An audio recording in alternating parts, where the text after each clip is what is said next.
Well, it says we're live, so I'm going to assume that we are. Welcome back for those that are returning from the earlier stream from today. We've got I've got to mute this because it just popped up out of nowhere for whatever reason. Good to see everybody.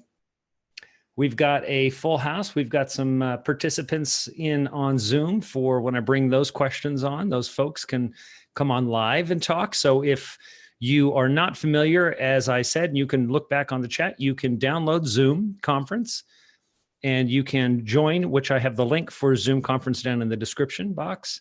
And you can come on and join us for this chat. I can bring you on. You'll come on live. Everybody else will hear you as well as I. So before we get started, I'll just say hello to a bunch of folks in the house. We've got DeForce Skywalker, Girl with No Name Spooner. Good to see you. Fan of Everything, Michelle Mullins, Sophia, Critical Thinker 313, Nancy Smith, Tracy and Vernese, Pamela Kelly, Amethyst Blue 77, Cassandra Weiss, I Believe, Fan of Everything, Burnt Icarus, Grace Thomas, Roni Tamburino, Christ and Me, Truth Be Told, Solis Jules, a lot of new names. Rose Peck, Scrub, of course, the Scrub. See you soon. Azteca, GMA 16, Anonymized 369 Vortex, Shane LeBlanc, Susie Q22, Ann Foster, Mary Mensching, Lori Chavez. My goodness, a whole bunch of folks. What is it? 6075, Nanny Brandy. Would love my thoughts on Wayne Steiger and his work. Thanks, Derek. Looking forward to the video. I'll possibly get to that later. I try not to comment on other people here on YouTube, whether they're good or bad, or I like their work. I think Wayne's a very, very smart guy, but we'll just leave it at that. So hello, Amy Miller, Amanda Lee from the UK, or Amanda Leah, I guess, from the UK. Nancy Wilson, Alfred, Nancy Wilson. I actually know Nancy Wilson from the band Heart. Remember Nancy? We did, she was married to Cameron Crowe, the director of Jerry Maguire. So I spent quite a few months with them and in Europe, traveling, promoting that movie. And Nancy and Cameron, just incredible people. Nancy's the sweetest person ever. She's just a doll. Terry Taggart, hey, how are you? Jonathan Craig, Wally Santana from the Dominican Republic. Hey, good to see you. Good to see lots of people from around the earth. The Misfit, good to see. Sarah C, prayed for your stepmother. Sinette Barnes, good to see you. So we've got in the participants Zoom room, we've got Jarrett, Jeff, Shonda, Black Mirror, David, and John Krez waiting to come in with some questions. So I will bring all of those folks in. They'll be muted until I bring them on. But until then, they'll be on mute and I will bring them in. Relentless Maverick, smash the thumbs up. Yes, do that. We've got 313 watching now. There's only 108 thumbs up. We've got to do the best we can to destroy those algorithms that YouTube puts us in. And so we get it to a point where it can't be avoided. Hopi Angie, good to see you as well. So as you see, I have the whiteboard behind me just in case I need it. And I've got lots of different colors to illustrate what I want to say. So we'll try to lighten things up because the subject matter is pretty tough. There are, and many of the questions that I received are remarkable. Good. We've got quite a few more people coming here on Zoom. That's always good to see. Watching from Seattle. I lived in Seattle. I lived in Snohomish, Woodinville, Redmond, lived all over Seattle. I love it up there. And my daughter lives up there. So I still have an affinity for the Pacific Northwest, one of the most beautiful places on earth as far as I'm concerned. It's just getting ridiculously expensive for anybody to live there. So Jeannie Griffin, good to see you. And let me see. What is going on here? I've got sound coming from, okay, somebody's talking. They got to go on mute. Okay, back on mute. So let's get started with this because the title of this is The Great Destruction Coming. Now, what is the Great Destruction? So I'm going to try to cover this a little bit and explain to you what I mean by the great destruction. Every single ancient scripture says the same thing. In fact, even the ancient scriptures say the same thing. That just like scripture says that there is nothing new under the sun, that there is a repetitive cycle of everything. So it comes around, it keeps coming around. And this is essentially illustrated with the snake eating its own tail. That's what that ancient symbol means, is that the snake that has orchestrated our entire system here will continually repetitive eat himself. So he becomes good and he becomes bad. This is why the serpent in the garden said, you'll be like God, knowing the difference between good or evil. I got news for you. The serpent didn't tell the truth on his biblical debut. So he was a liar from the beginning and a murderer. So essentially what he did was turned this system into death. So when we've all heard that, what Christ is. So let me just start there for 1 second. As I've illustrated that Christ is within you, and this is going to be important for you to follow as I go through this, because immediately our brains tend to take on the negative reaction where we become worried or we become terrified. So this isn't fear porn. This isn't trying to scare you into something or to make you scared. This is trying to help you recognize that the only survival that you have, guaranteed, is the survival of your consciousness, your soul, your spirit, the thing that makes you you. That spirit, that soul, that consciousness is the same as mine. Your consciousness is related to mine. It is a single piece of the overall energy of everything. Every single mystic, every single guru, every single person, including Jesus, said this throughout the ages. And most of the time, they were killed for it. Now, why were they killed? Because the last thing that they wanted anyone to have is a form of sovereignty or a connection to sovereignty. So having that connection to sovereignty allows you to live and be responsible for yourself. Well, governments and control mechanisms need to have control over you, need you to abide by their laws, by their systems, where they need to take care of you. The main concern is making you feel like, what would you do without them? So with that said, keeping that in mind as I go through these things, because the difficult part for people to understand about what is coming is to understand how this could possibly be orchestrated. And this is why I have continuously tried to help people understand that there is a single energy, a single entity that controls this. This isn't a single man or even a single organization. We live in a very, very convoluted place and space. All of us and everything on this earth is dying. It is in a constant cycle of death. We are fading away a little bit each day at a time, physically. What doesn't need to happen is that your consciousness fades away a little bit at a time.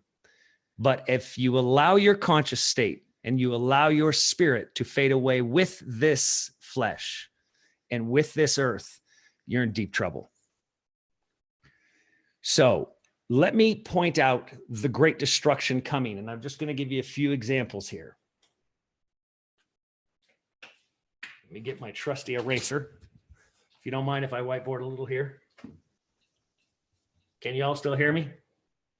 Oh, this thing has to focus. Look at this. Come on. I'm going to have to sit down and do it so it stays in focus. So we have Earth. What problems are coming to Earth? A lot of changes. Some call it climate change, but we know from a celestial standpoint that there are things happening in the cosmos that are causing this planet to do amazing things. The Earth itself is ripping apart into pieces. Just look at Africa. A massive continental divide is ripping right through that country. They don't want you to think about that. Now, this will point to another thing. They don't want you to see these things, these physical signs. Ignore them. As long as the mainstream media isn't talking about them, then they're not important. And they shouldn't be fearful, right? Because they're taking care of you because they care for you. So, banking, money.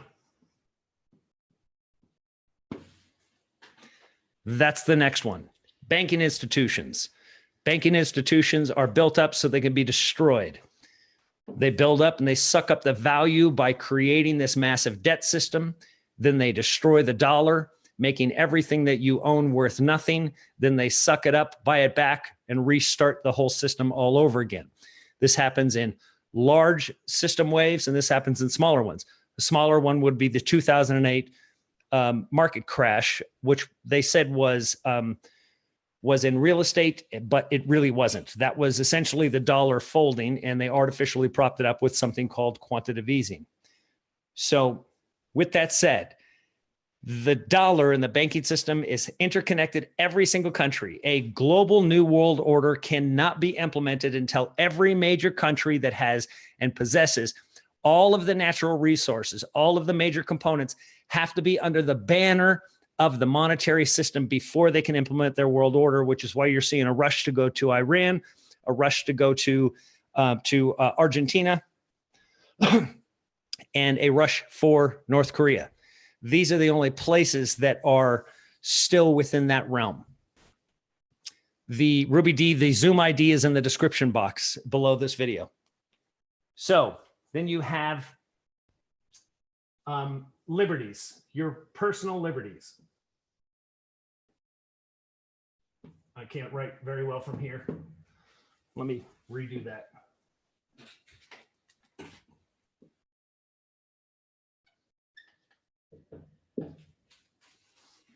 Liberties. Your personal liberties. Next, you have famine. Next, you have pestilence. Next, you have population reduction. All of these things, all of them, point to a harvest. A lot of death, a lot of death in an accelerated fashion, and that's what we're up against. So with that said, I can tell you what the liberties is going to look like. As you've already known, YouTube is the least of it. YouTube banning what we can say. Let me give you a perfect example. I've spoken to people that were under communist Russian rule. My in-laws were in Hungary during the Russian occupation. Their own families, just like scripture says would happen in end times, their own families would turn in a family member because they would begin to question the authority of the Russians. And so in the middle of the night, that family member, the door would be kicked in and they would take that family member out and they would never hear from them again. So this is the reason why people react that way, because of selfishness. It isn't that they don't like that person. It's that once the authorities begin the one feeding you directly, you can't eat without those authorities. One person in an entire household questioning it, they think in their mind can put everybody at risk, so they'll turn them in to save themselves. That is a real situation. And the further away you get from those circumstances in our history, the less likely you think it's going to happen, but it's going to. So the liberties that you lose aren't just the ability to talk on YouTube or Facebook. Those are foregone conclusions. That'll happen. They could kill 100,000 people and keep their Facebook and their social media going, and people that knew them would still think they were alive because nobody sees each other anymore. Nobody even communicates face to face. They actually know where people have been, know what they're doing, know how many times people are seen. They could cherry pick millions of people and no one would ever know that they were dead. So don't think for 1 second that this stuff won't happen. Somebody say, oh, well, we keep talking about end times and it hasn't happened, not in my lifetime or my grandfather's lifetime. Well, I got news for you. It does happen. It has happened. It continuously happens all through ancient history, and it will happen again. And quite honestly, I can tell you right now that if you're present in this day and age, then you are very blessed for being here for this. And not only are you blessed, but you're intended to be here for this. Because I believe personally that every soul, so you read in scripture about the Hall of Souls, the Guff, I believe that every soul is present on earth right now. Every one of them. Now, if we are all connected souls, that means that everybody that ever lived is alive today in some form, maybe in a new form. Maybe you were someone else before. The Christian church will try to explain to you that reincarnation doesn't exist. I got news for you. It's very real. All ancient scripture speaks about it, including the Bible. If it didn't, how would John the Baptist be Elijah? How would Jesus transfigure into Moses and Elijah? These are all allegorical to explain to you what this system is. Christ was also pretty forthright when he was talking about the God is the God of the living when speaking about Abraham and Jacob. So what was he saying? They're alive. They never go away. The only time they go away and there is actually a separation is at the harvest.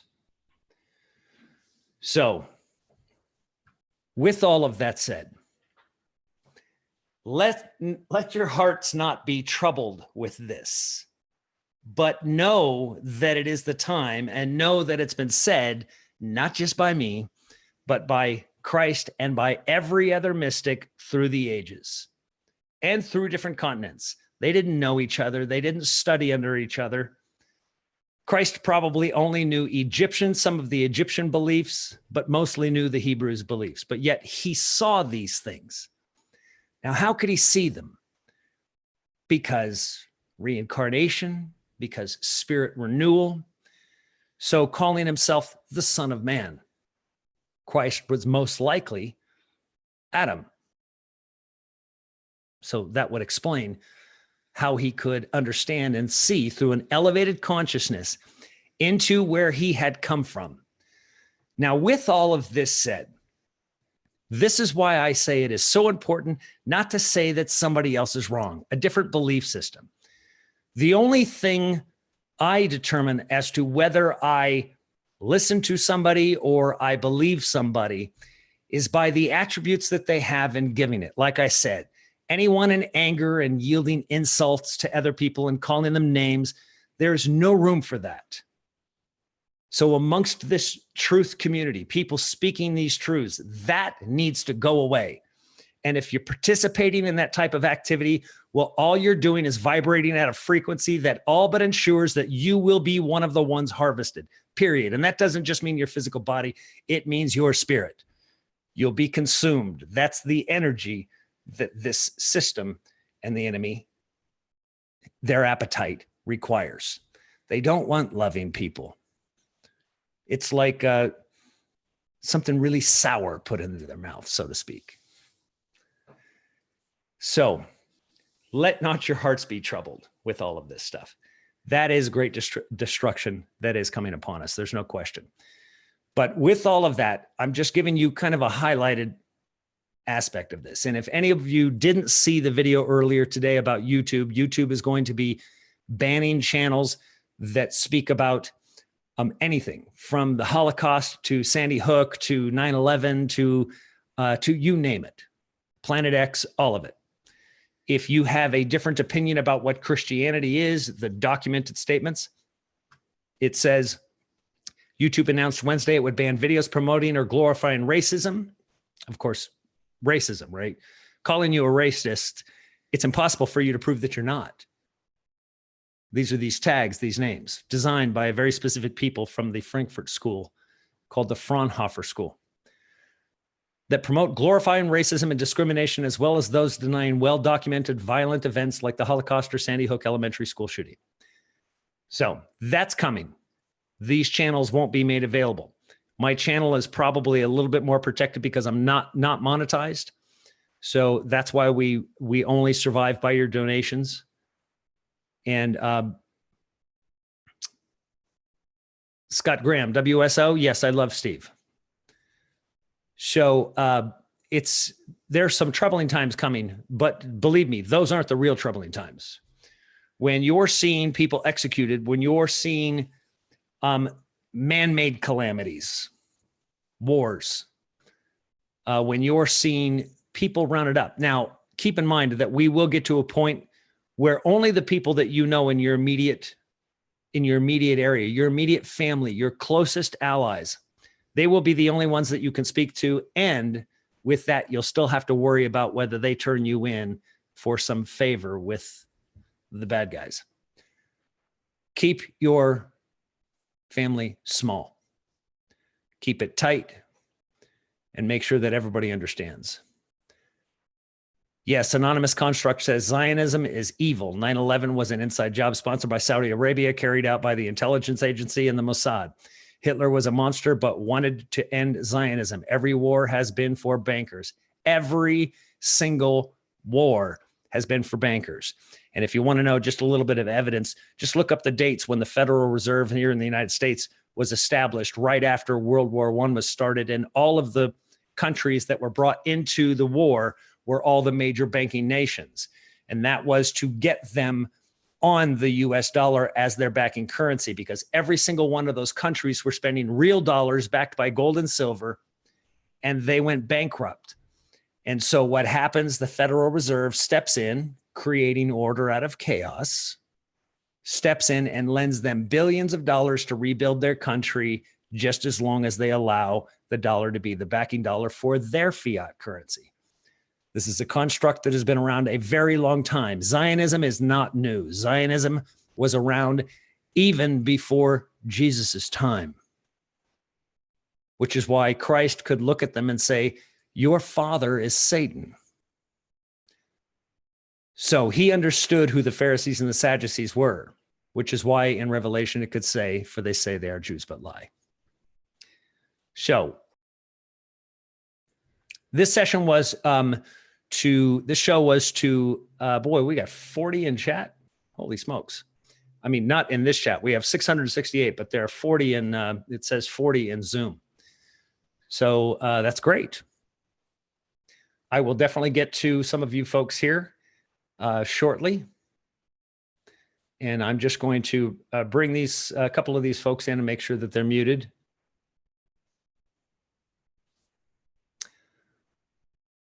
So let's get to the questions. Now, the questions that I'm taking from are oh, that's interesting.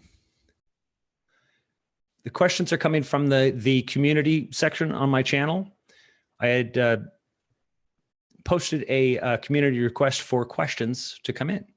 So I'm just going to go to those questions, no matter how crazy, no matter how weird, and I'm going to answer these questions. And sometimes the reason why I think questions are very good, because people will ask a question in a comment thinking that a single paragraph is going to answer it.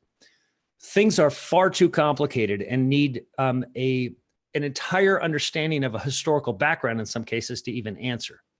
So it truly does not, a comment section is not a place to answer deep philosophical and theological questions. It's just not. I mean, it might be, if you're asking, what color is the car that I drive? Well, that's an answer that I can give you in a short period of time. So let me go to the questions here, and I'm just going to, I haven't pre-read, I've just seen some of the questions, but I haven't pre-read them, but I'm going to go start down here somewhere by the bottom and start to make my way up. I probably won't be able to get to all of them. There's 115 questions or something. So Eddie Lloyd, one day ago, says, hi, Derek. I'm loving South Carolina, Palm Beach. Dude, can you kindly tell me, are the Masons good or bad? I had a conversation with my mother-in-law last night, and she mentioned her uncles were Masons. I wasn't too impressed. The topic was all one-sided, starting with the Presbyterian Church, and goers were the main people behind the grouping. She stated they were good people. I love the real hard evidence about the real truth. Must send you a nice picture of here. Peace out, bro. So thanks, Eddie Lloyd, for the question.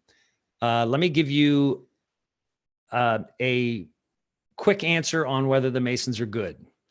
Whether the Mason organization is good overall, no. The agenda is absolutely awful and evil.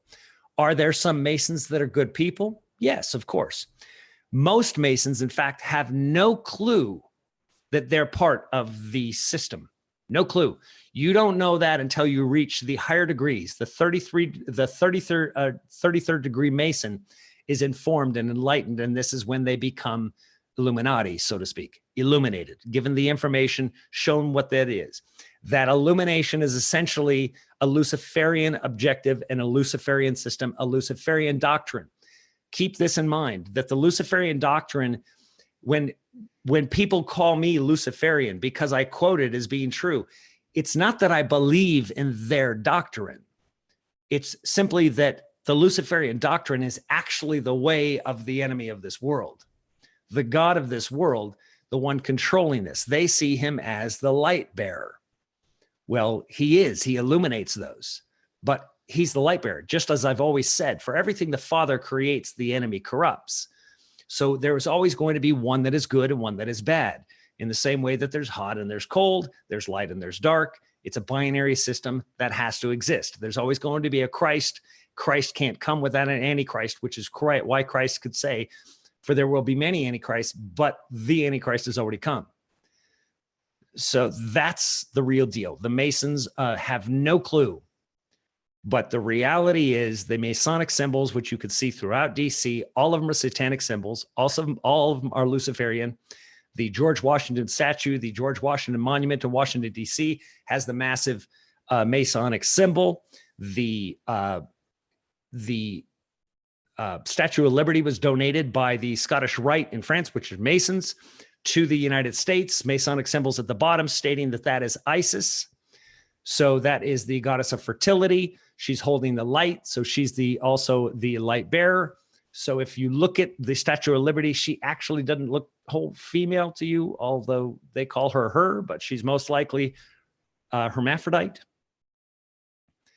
So there's a lot of symbols there. Everything is generated by the Masons. So there are different groups. You've got multiple secret societies throughout the world. You've got the Council on Foreign Relations, just another sect of Masonry in the secret societies.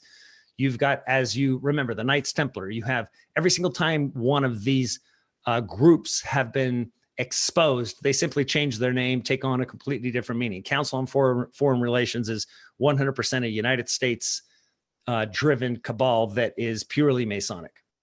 So no, these are the people orchestrating, running the world, designing the wars, crafting the wars, and making them happen.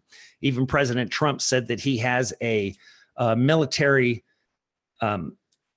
industrial complex, his words, not mine, a military industrial complex that is compelling him and making him go to war with Iran. So what happened to all that power and juice that he supposedly had? Reality is he doesn't have it. The presidency has never had true power. The presidency has always reported since Abraham Lincoln as a puppet to the cabal leaders, the banking systems.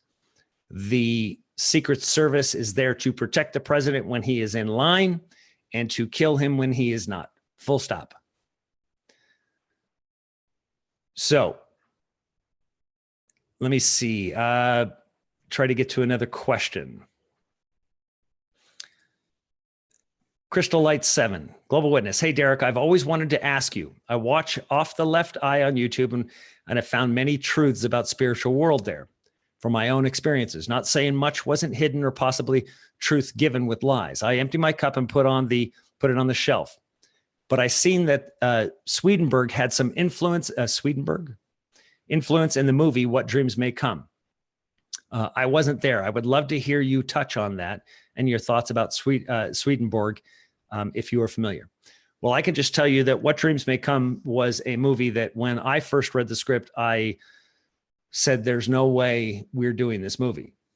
Because from my perspective at that time in my life, I looked at that screenplay, read the screenplay, and the entire cast died in the first 15 minutes. not a good opening to a movie, which is why it didn't do well, quite honestly. And I was looking at it as a movie that needed to make money. So very different life for me at the time. So I was not happy about that movie, with the exception of that it had Robin Williams. And but it also looked like it was going to have a massive budget of 120 million. Ultimately, ended up being 140 million dollars. As an independent film, it's the largest single budget of an independent film ever, still to this day. So it ended up being a very profound movie that touched people's lives from a spiritual standpoint. So just like everything else, just like the Matrix or Jupiter Rising being written by the Wachowski brothers, or V for Vendetta. The Wachowski brothers being obviously very Jewish, but yet telling you the truth. The plausible deniability requires that they tell you the truth and the lie at the same time. That way they can always just claim, but I told them the truth, because that's how they can get around being judged themselves. And that's actually how they can go to sleep at night. So let me get to another question. Sneaker's Journey, spiritual warfare, messengers, guardian angels, and divine intervention. I've been visited by messengers, and I have continued protection for physical harm from others. The harm I receive is self-induced, never from trying their hardest to physically hurt me. I just walked away from a physical attack yesterday, completely unharmed. I am convinced it was once a divine intervention. Well, that wasn't a question, it was a statement, but I appreciate the comment. Let me see. Try to focus on ones that are just questions. Derek, we are seeing prophecy fulfilled every day. I have my theories why this is, but could you explain in more detail why the enemy and cabal are following prophecy so diligently if they lose in the end? Very good question. Very good question, Jeff. Why not go off script and give themselves every tactical advantage to keep their false matrix and potential New World Order or Orwellian dream intact long term? Well, Jeff, just like I said, they're following it. I mean, what a great way to be to have plausible deniability. They can tell you, what are you talking about? We told you in the Quran, we told you in the Torah, the prophets told you throughout the Torah, Jesus told you, we've got it in Revelation, you know what's going to happen, you know how to save yourself, and yet you chose the opposite direction. See, this is where the enemy becomes the refiner's fire. This is what I've always said. If you read the book of Job, when it says, God said, now this isn't, we're not going to talk about which one's really God and which one isn't. But it says that the angels were gathered before the throne of God and Satan was among them. Now, why is Satan allowed by the throne of God? And the word that is used is literally he's lounging. He's very comfortable there. And God says to Satan, Satan, where have you been? He says, I've been going up and down and to and fro on the earth. Up and down, to and fro. Crossing. The cross is death. That's who the enemy represents. This is his system. His job is to make sure that he keeps you. And if you can escape, just like you'll see from the architect in the Matrix, well, so be it. Then you're allowed to go and be with Source. Then you're allowed to go be back where you went. But for now, he owns this place. And he constructs this. And he needs plausible deniability. Everything that you see in Revelation, they're making it happen. The third temple, Jerusalem, everything that's, they're making it happen. They are bringing this on. This is how you know. The signs are there. They're telling you point blank, we're bringing this to a close. Now, how long that takes, no man knows, because they are bringing it to a close. Because just like Christ said, is that no man knows the day, the time, the hour, but he knows the seasons. What does that mean? Well, you don't know when, but you know the season. We are in the season. So if you're in the season, what do? You prepare for your crops. If you know what season it is, you plant your seeds and you prepare for growth. You can't wait around. When I talk to people and I try to encourage them in their life, I go, you know, when you're waiting for something to happen, you have to get engaged. You've got to prepare the soil to be successful. If you want to be successful in your spiritual walk, then I've got somebody here that's not muted and I cannot find it.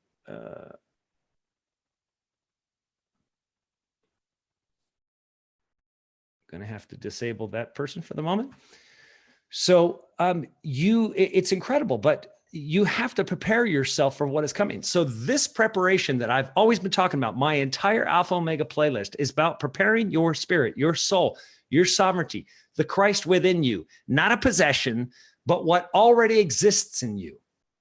See, look, the Christian story has made Christ an impossible figure to follow. So why would Jesus say, follow me, pick up your cross and follow me? They don't want you to have that kind of freedom, to have that kind of power, self-power. That power doesn't mean that you take over other people. That power simply means that you take over yourself. You take control of yourself through the Spirit. Christ is already within you. It is your source. It's the core of who you already are. This flesh is nothing. Who you are in spirit is the real you, the original, the first man of you, whoever you were. That might have been male, that might have been female. Just because you're male today doesn't mean that you weren't a female back then. It doesn't work that way.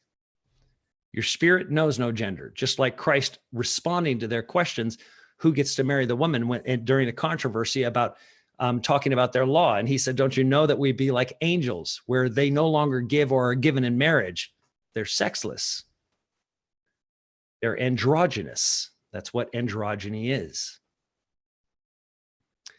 So thanks, Jeff. That was a great question. Let me see. We've got 724 in the chat room.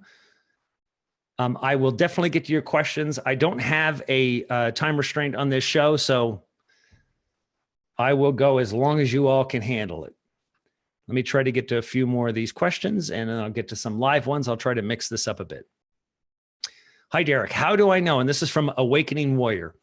Hi, Derek. How do I know for sure if Christ has risen in me? I still don't hear from the Father. Can you elaborate more on what you mean by doing the inner work? What exactly does that mean? Thank you. Love you. So, Awakening Warrior, what that means is let's put it this way. You have to peel an onion to get to the core of that onion. It's the same thing. Your physical being is like the layers of that onion, the things that you want, the things that you need, the things that you think about constantly. I'm sure that many of you, when you read or you listen to something, probably even some listening now, that I say one thing or you read one thing and your mind goes off and it starts going on a tangent and you're sitting there like your eyes are still moving and still reading the book, but you can't comprehend anything that you're reading because you're still stuck on an initial thought. This is a problem. This is a low level of consciousness. You must get to a higher level of consciousness, and that only happens through focusing, also called meditation. Meditating on a word. So a good practice that I try to tell people to do is that when you're listening to somebody speak, the best thing that you can do is try to repeat everything that they say after and really consume the words. The only way that you're really going to hear them is if you actually speak them after me, that you can consume them. You'll have certain things that strike you. Now, I can say some things that doesn't mean anything to anybody except one person. And I say it to that one person, primarily because they followed along. Many times when I'm telling you, hang on to that thought, it's like, keep it here and wait till it is wrapped up and brought together over here. So how you know that Christ is risen in you, when you've given way to yourself, this is where I say emptying your cup. This is also, there's a number of different terms from a mythological standpoint, from a mystic standpoint, that this is emptying yourself, dying to yourself, Christ said. Emptying your cup. Same things, different terms, different ways of saying it. I say empty your cup. That's an old Buddhist saying that was so profound for me. When I heard it, I'll use it today because I thought it was just gorgeous. And that means that you have all of these things that you think are important in your life, in your cup, your body, your mind, all of these things that you think that are truly important to you. You first have to make them unimportant, so much so that you throw them out. And if they really are important, they will return, but you throw them away. Things that you think things that you believe. If you believe, an example, something that will be very difficult for people to comprehend, but it's a more extreme thing to think about. What happens? What would happen in this world if everything you thought, and I mean everything you thought that has happened, became untrue? That's what many people are waking up to. But the real evidence actually comes about. All things hidden will be revealed. The apocalypse is the revealing. So think about scripture when it says all things will be inverse, upside down. Good will be bad, bad will be good. The inside will be the outside will be the inside. So could you find out that you don't live on earth, that somehow you live in earth? Could this be flipped? Could Hitler be the good guy? Could this country that we think is so great and all about freedom, could this country be the most evil invention in the history of mankind? Is it possible that there really isn't a moon? Is it possible that this is all a holographic system? Is it possible? These are the things that will destroy people's minds.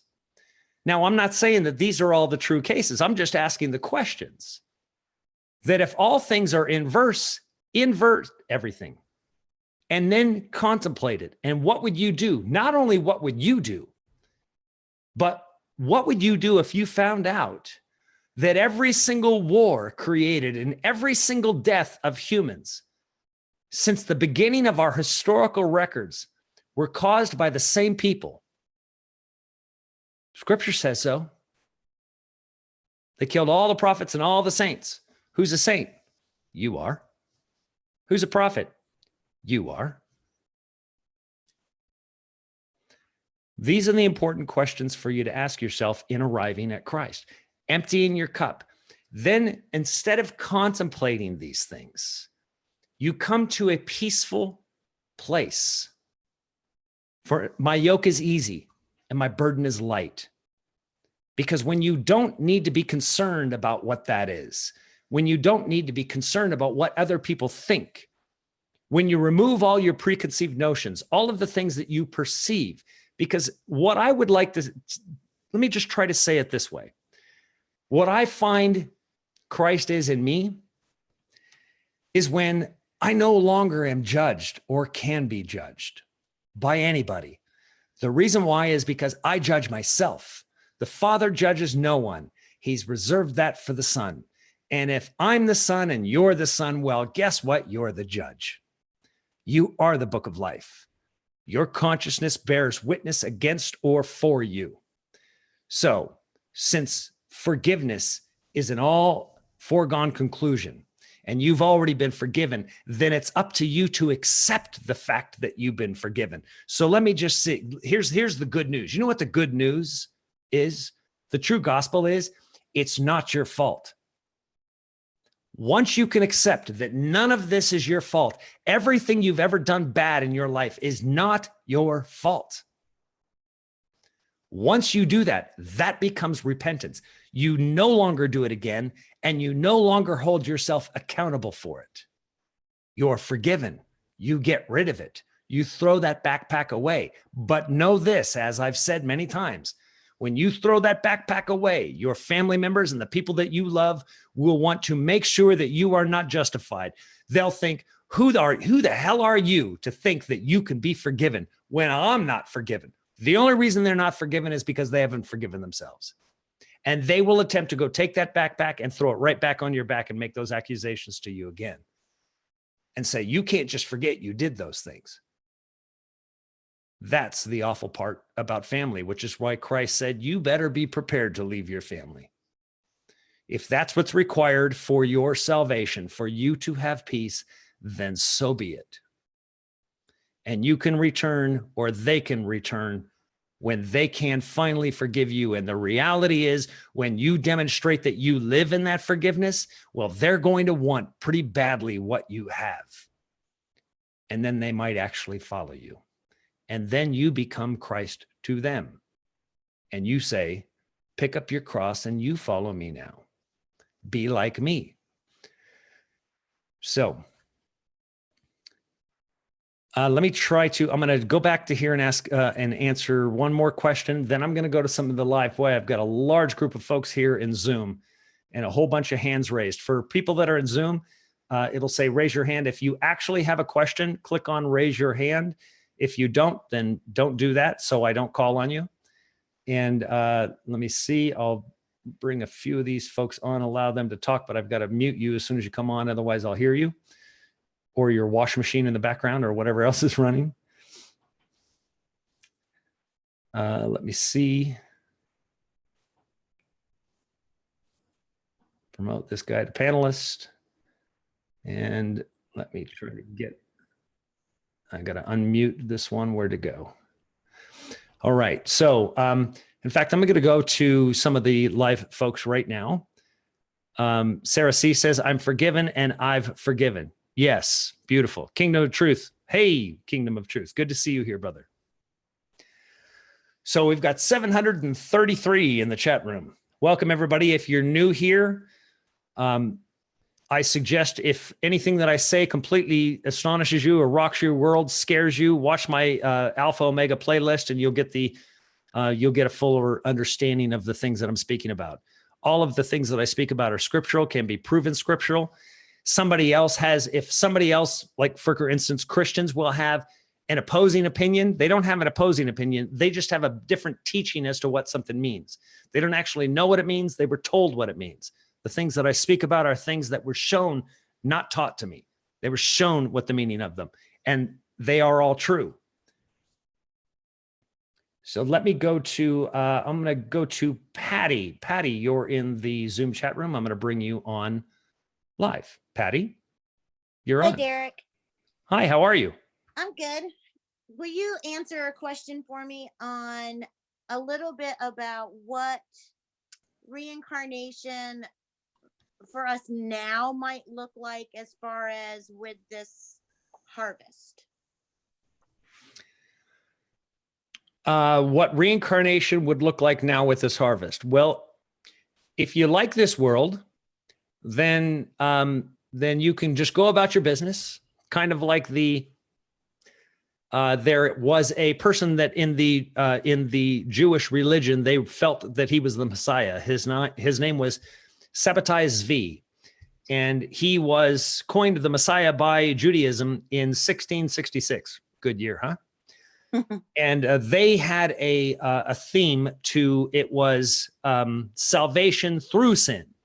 So sin as much as you can, because God doesn't come for the harvest until things are so bad that he has to.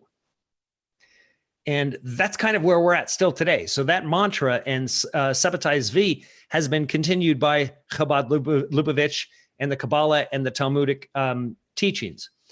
So with that said, what the harvest will look like is a restating of the system. If anybody has seen the Matrix, probably the best way that I can explain it is that there have been many matrices and they get destroyed, that Zion is wiped out and gets rebuilt again.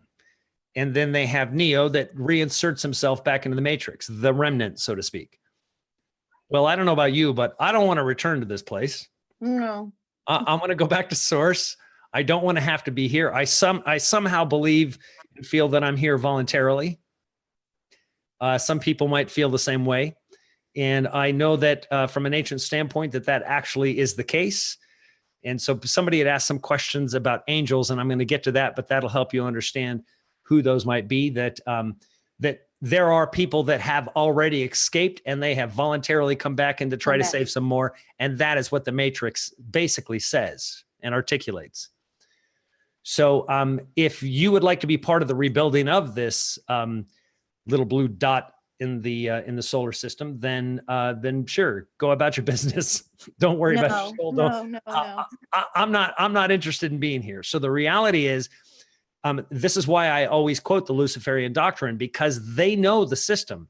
And what it means is if you give in and you want to serve this world, well, then serve the world and you'll come back and you'll serve Lucifer. But if you don't and you reject him, then you get to return. And that's the basis of every mystical teaching. That's the basis of every religion. In the truth of the text, that's the basis for everything. And it is true. And like I said, this isn't just one, and this isn't just a single continent of beliefs. When there was no internet, everybody knew this. The mystics on all sides of this planet knew it. The text, the ancient Sumerian text, basically state the same thing. So you can't get around this as being truth. And if it's not the truth, well, then, I don't know, somebody really, really was good at coordinating this over the thousands upon thousands of years, and across all of these continents and all these different people and in different languages. Right. So that's really what it would look like for us. So if you haven't seen it, I always point people to a video by Hans Wilhelm called The Luciferian Doctrine. He's a very gentle guy. He explains it extremely well, and that's exactly what it would look like today. Thank you. You're welcome. When you get your cab out of here, save room for me in it. All righty. Good talking with you, Patty. Let's go to, let me see. I think it was Jared Schwartz. Hey, Derek. Hey, Jared, how are you? Good, man. How you doing? Good. I just wanted to ask, well, I guess I'll ask about I wonder if you could speak about the 3 days of darkness and like what people should do, maybe not just in that scenario, but in some of the scenarios you talked about, like in the harvest, a lot of people have anxiety, and there's a lot of new believers and maybe their faith and spirit isn't as strong. What are we to do in those kind of situations when like we can't reach out to anyone and we're basically alone? Like what do we do in those situations? You mean so just let me make sure that I'm answering your question correctly, because there was a couple different pieces, the 3 days of darkness and when somebody else is feeling down or when you're feeling down. Yeah. If I was going through that 3 days of darkness, or if I'm going through, say, an EMP attack, or, and I'm left all to my own devices, and what is someone supposed to do in that scenario? Well, that's a very big question. What somebody's supposed to do physically, what's somebody supposed to do spiritually, mentally, spiritually or financially is what you're talking about. Mentally and spiritually. Well, this is where I talk about that being prepared. When I've kept telling people that time is short, and I still say this, it's because coming to terms with the Christ in you or source in you, understanding that look, God became man. This is the true story of Jesus, which makes this so profound, and people miss this, that God became man. Why? Well, what's the inverse of God becoming man? So that could become God. Yes. This is why Christ said, if you've seen me, you've seen the Father. Right. But that doesn't mean that he's the only, which is what he stated. I am a son. Right. And why he said, does the law not say in Psalms 82 that ye are gods? Mm-hmm. Yes, we are all single consciousness. We all make up the source. We all make up the Father. This isn't a single entity. So this is it might be single, but it's many. Out of many, one. Notice how that motto has been usurped for this BS country. Yeah. Right? Yeah. So exactly everything I say, that the Father creates, the enemy corrupts. It's so you look to this place as God. You look to money as God. In God we trust, written right on it, right? These things, anywhere else, look over there. Christ said, if they tell you look over there, or he's over there, or he's in the desert, or he's on the mountain, don't go. It's not me. I'm not there, for the kingdom is within you. So with that said, if you can't find that kingdom within you, and once you do find it, and I have faith that everybody that intends to and has a will to will, as these things begin to happen, which is why I map them out and say, as these things happen, they're not bad. They will trigger another level of consciousness for you, because you've been told and shown that they will happen. And when they happen, you'll go, there it is. There it is. It's an elevation in consciousness as you go. And so what are you to do spiritually? At that point in time, once you're already there, it doesn't matter. As Okay. maybe you have heard or haven't heard me say in the past, I was like, if I looked on the horizon and I saw 1,000 tanks rolling towards me, I would just sit back in my chair and go, well, that's interesting. Right. They roll over me and kill me, so be it. Let's get this on. Right? It Right, means right. I don't fear death. I can't Okay. wait to get out of this skin sack. Right. Right? This suit is awful. So I'm looking forward to being truly, truly free. And that's why I can be free and still be here. That is freedom. So there's nothing to really be scared at all, honestly. At all. What Okay. do you fear? Right. Right. Christ said, don't fear what anybody can do to your body. The only thing you need to fear is one that can kill your body and your soul. Right. Right. Fear that one. Okay. Right? And who's that one? Who's the one that can kill your body and your soul? I don't know. You. Yeah. Yeah. You're it. Mhm. You're the only one. So that is when you talk about the 3 days of darkness, also keep this in mind, that there is no such thing as a single meaning to any of these things. Okay.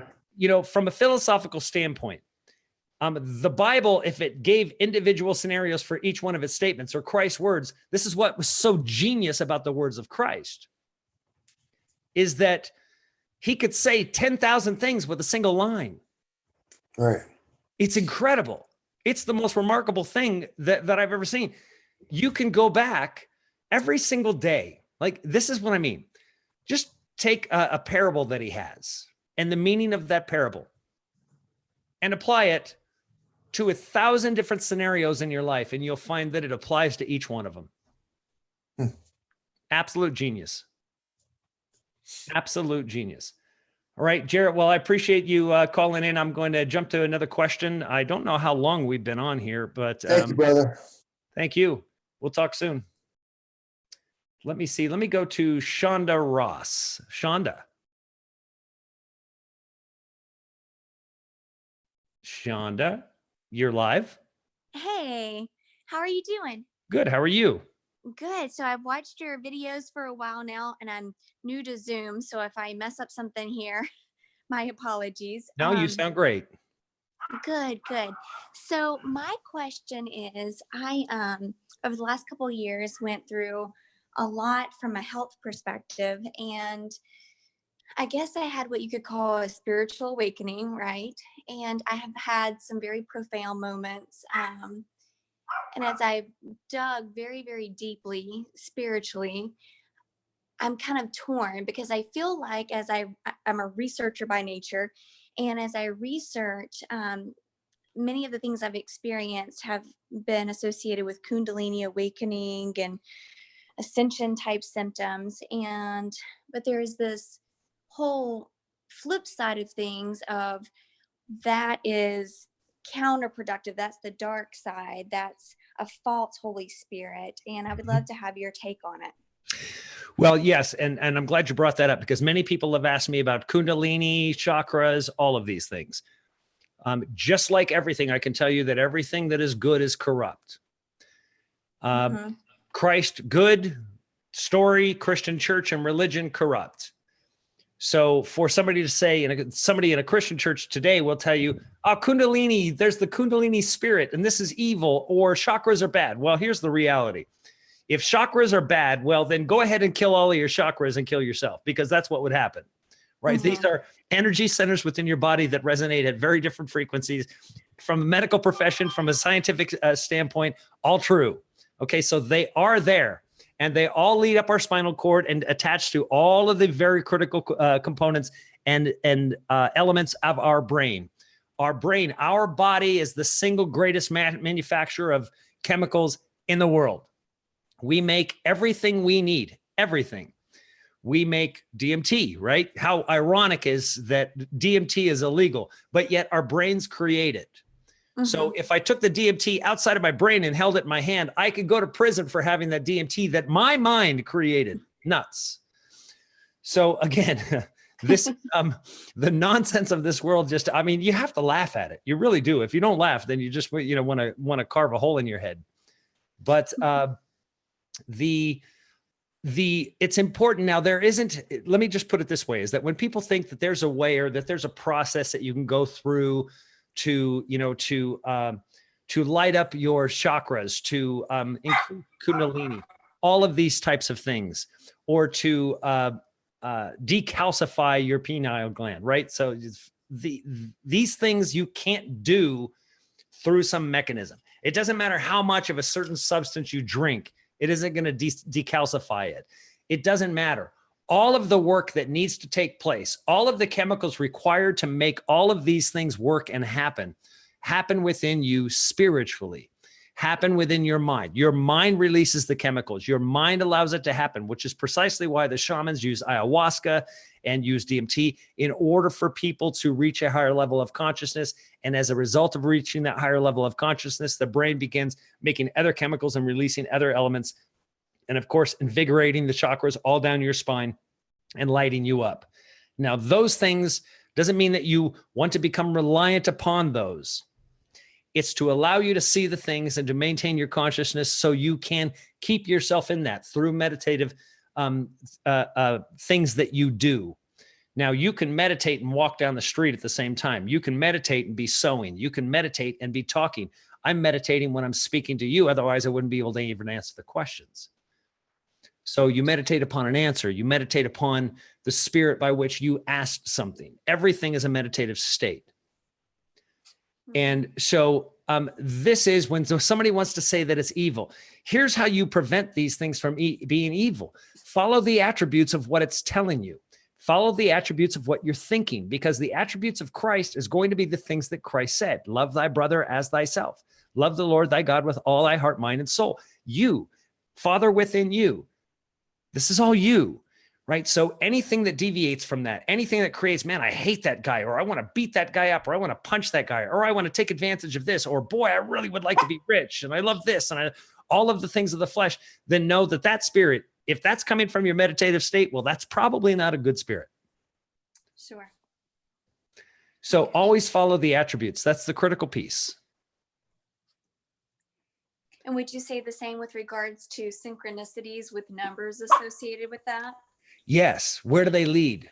Right? Because think about this, it's funny. I had somebody had asked a great question, because, people with divining rods, right?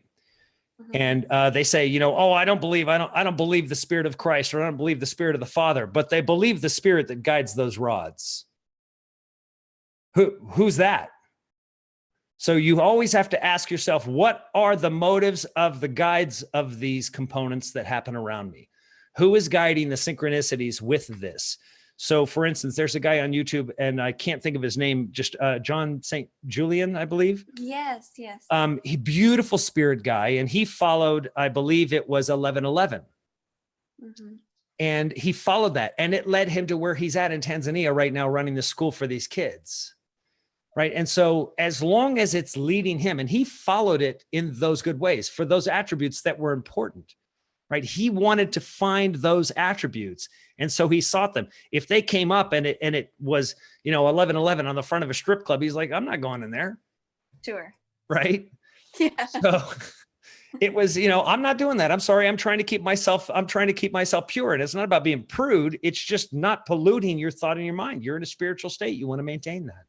And that was my thought. Everything that happened, I was very sick. I got sick from a home that was built with moldy lumber. And there's actually a whole spiritual component, I believe, to that as well. It seems that a lot of people have gotten sick from biotoxin illness. Anyways, that's a whole nother story. But for me, I started seeing 1111, and it guided me as I was fighting for my life for 14 months. That guided me in so many different ways. And it started with 1111, but it's gone into so many other things now. And honestly, I don't know that I would be here had I not paid attention to some of those synchronicities and profound moments. So to me, it was a beautiful thing, but then I felt very torn when I heard some of the negative things about a false Holy Spirit and Jesus. And in one of my Reiki sessions, I actually, in my third eye, I'd never experienced anything like that before, but I actually saw Jesus. And it was like he was in a square, and it was all darkness, and he was drifting, and I was following. And then my heart began to race because I was nervous, and I became more present in the room, and it went away. But the message that I received from that was follow me. So I've been torn if that was saying, follow me, you're going down the wrong path with Reiki and energy healing and these feelings of tingling in your head, or if it was, you're on the right path, follow me. Right. So thank you for kind of answering some of that. Yeah, it's just follow the attributes, you know, and even if it does, Mhm. somebody put in the comment section that said strippers are people too. Yes, but that doesn't mean that going in and sitting there lusting over them is going to be helpful. Always look at, is this helpful? And sometimes, but just so you know, is that sometimes it's not always a good place. Obviously, it leads you to bad things. You know, I was told early on and shown early on, and you're talking, you know, I'm talking about a person that was a completely legal person, had never done anything illegal in my life. I wasn't planning on it. I had a great life. I had bank accounts full of money. I had a bunch of different companies on the board of directors of companies. I was well known. And basically, a proclamation came to me and said, you're going to go to prison for 1,260 days. And I was like, what? Why? And I at the time, I told people around me, they're like, why would you go to prison? I was like, I have no idea, but apparently I'm supposed to because I keep hearing it. And you could have said you're nuts, but I was like, I'm sorry, but I actually feel like I'm supposed to, but I wouldn't cause it. I didn't intend to cause it. In fact, I had no clue. Wasn't trying to do it, but guess what? It happened. Mhm. And ended up being one of the most beautiful things that I've ever gone through. So it's sometimes it doesn't always lead to good. It's just sometimes you just want to be faithful to it and see where it leads, but don't let it change who you are. Don't let it give you the excuse to be corrupt in your spirit. You know what the attributes are. You know what is good. Be good. Okay. Thank you. Okay. Thanks, Shonda. Appreciate you. So let me see here. I'll try to go to some questions here in the chat if there are. Sorry, my throat is dried out. You talk so much, and it's actually quite warm in here.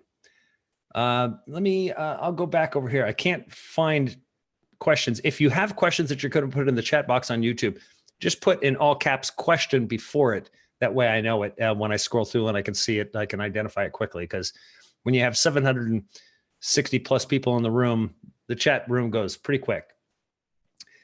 So let me go to Black Mirror. Black Mirror. Hey, Derek. Black. Yes. Mic check. Is that okay? Yeah, I hear you perfect. Thank you very much, and thank you for answering my correspondence. And wow, what a presentation! This is this the best yet? This is fantastic. Thank you very much. Of course. If I stick with the question I put in the community, I think you've answered it. The question was, from a spiritual prepper's point of view, what can we do to prepare? But if I may, if I understand what you've said, the best preparation is forgiveness. No question. So if I could expand that question, then, Mhm. if we're here voluntarily, for those of us that may be here voluntarily, what can we do for others? What can we do for other souls? And I love that the image of the sort of languishing enemy. We could just walk out the door like in the Truman Show. But if we're here voluntarily, what can we do to help others prepare? You know, it's a good question, and there isn't a single answer for everybody, because what you can do for others to help prepare is different than maybe what I do, and somebody else. I don't know who that was. But, was that yours? No, it's not me. That's great. Did you hear that? Yes. I can't find a network connection. I was like, where is that coming from? So strange. I have so many things going here trying to bring in live, and everybody, it might be somebody's mic that is not unmuted, although everybody seems to be muted except you. So So try to get back on track. I apologize for that, Black Mirror. No worries. Yeah, so it's going to be different for every single person. But you know, the amazing thing is this is why I've always tried to explain that that just being like Christ comes in many different forms, right? Being like Christ will be feeding people. Being like Christ will be washing somebody's feet. Being like Christ will be just loving the person that is unloved. Being like Christ is, I'll give you an example. Is that when I first met Malia, the very first time I met her and hadn't known her that long yet, and she had gone to New Orleans. And the picture that I get that she sends me is her and her daughter. She's there with her daughters, and they're sitting with these two homeless guys that got beers in their hand, and they're sitting down, like sitting with their backs against the walls on the concrete in the middle of the street, and they're just talking with them. And they sat and talked with them all day. Just made them feel normal, made them feel loved, made them feel like that they weren't outcasts, made them feel that they were actually people. Just those things. And from that, people get engaged and they want to know what you have. And only then can they ask a question. So when people say, I keep trying to talk to my family and tell them the truth and they just won't hear me, don't try. Let them watch you live.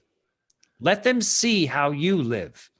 Let them see the freedom and the peace that you have with everything, that you don't stress about stupid stuff, that you don't wake up or you don't break a glass and lose your mind because that was my last glass and my boyfriend gave that to me from 20 years ago. All of this. What? Why? Right? When you stop freaking out about stupid stuff, and they go, how can I be like that? So just by living it, and through that, you'll find your true gift. You'll find not only what works, what other people see in you, but what really appeals to your heart. That's the best way. Thank you, Derek. That's great. Thank you. I couldn't ask for more. I appreciate you. Thanks for calling in, Black Mirror. No worries. Thank All you. right. Talk to you soon. So let's go to Trapped Soul. Trapped Soul, you're trying to unmute you. It doesn't seem to want you to unmute. So I'll come back to you. Let's go to Cosmic Lightning. Sorry. Cosmic Lightning. Doesn't seem to want to bring you on either. Oh, it shows that you don't actually have a microphone. So let's go to Daniel Rock Rated. I got to allow you to talk, unmute you. It might kick you out and bring you back in.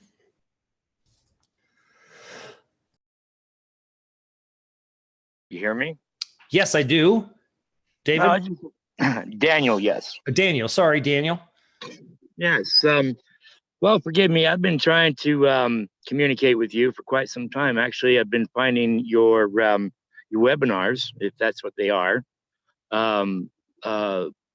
very intriguing and very informative. I have to say it's just been a blessing in disguise. Trust me when I say that. I was having some questions here, but I got sidetracked. Anyway, there was something that I was going to ask you because it's kind of dawned on me that, you know, even in the scriptures, there's only 3 that I have found so far. And I really couldn't get a full clarity on it, but Abba. Okay. And, you know, I'm trying to find, because everybody has a different interpretation of it, but I haven't been able to find a real good one yet. I was wondering if you can explain that. Are you talking about Abba Father? Yes, Abba Father. Well, have you looked up the definition of the word Abba? Yes, I did. I did look that up, and I think it said God, or, oh shoot, no, I forgot what it was. It's been a few days since I looked it up, but it also has a reference to a not just Christian base, but Muslim base. I'm trying to remember. Yeah, I'll bring this up and share it. I find a good one so you can see there are multiple meanings. It begins with from ab, which is a Semitic word. So obviously, just because I say Semitic doesn't mean that it's Jewish per se, copy that.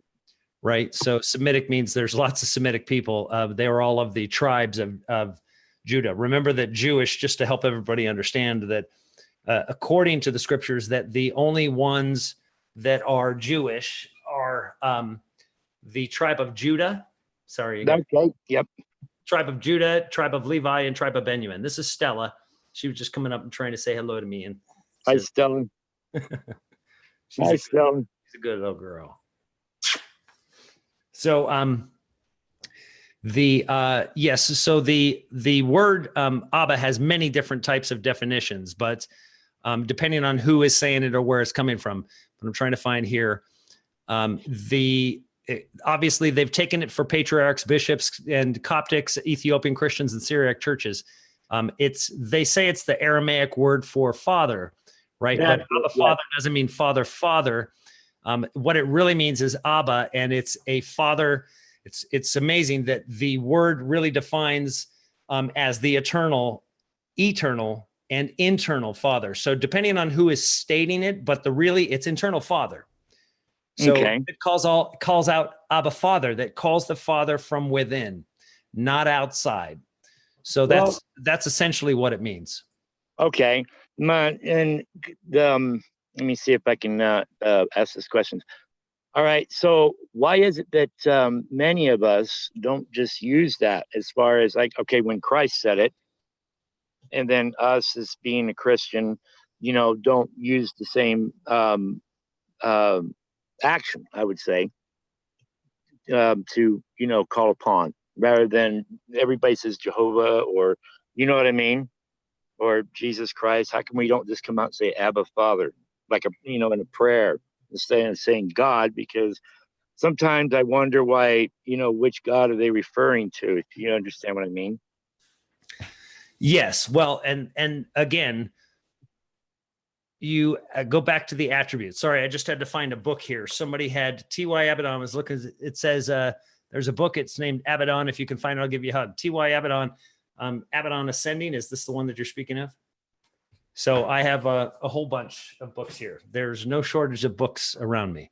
You got the library. Yeah. So the again, everything is about attributes, right? You can only recognize somebody by their attributes, and that's what son means. Like I said, when somebody says you're a son of a bitch, well, they're saying that you're the son of, that you bear the attributes of. Son of God means the attributes of God. Copy that. Right? So everything is about the image, the attributes, or that you portray. You inherit the likeness, you inherit the attributes. You're like them. So always think about that when anything is saying God or who is Father, and it's incredible that all of the different names of God. Now, if God is ineffable, right? Right. The name of God is ineffable, which means he doesn't have a name. That's why Father is used. That's why Christ used the name Father. And that's why describing I am, right?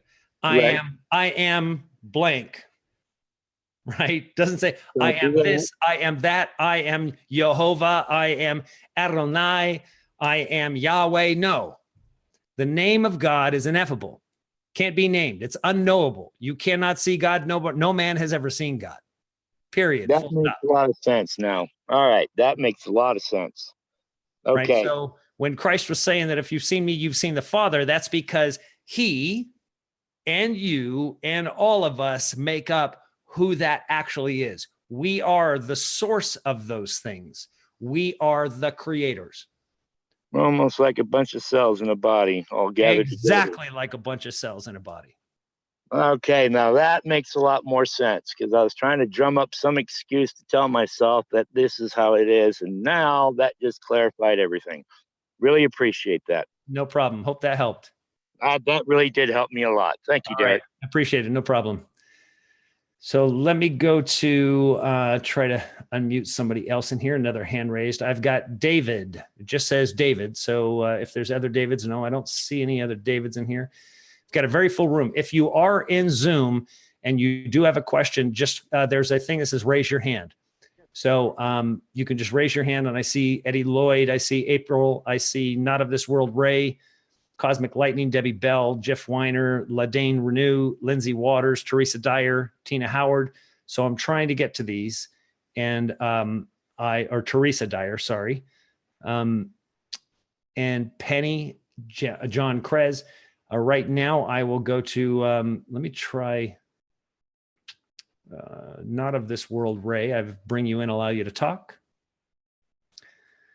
And I really appreciate all the questions. I really do. It's remarkable to see so many questions. And like I said, there's so many questions. You can see how difficult it can be to answer these. So who's on live?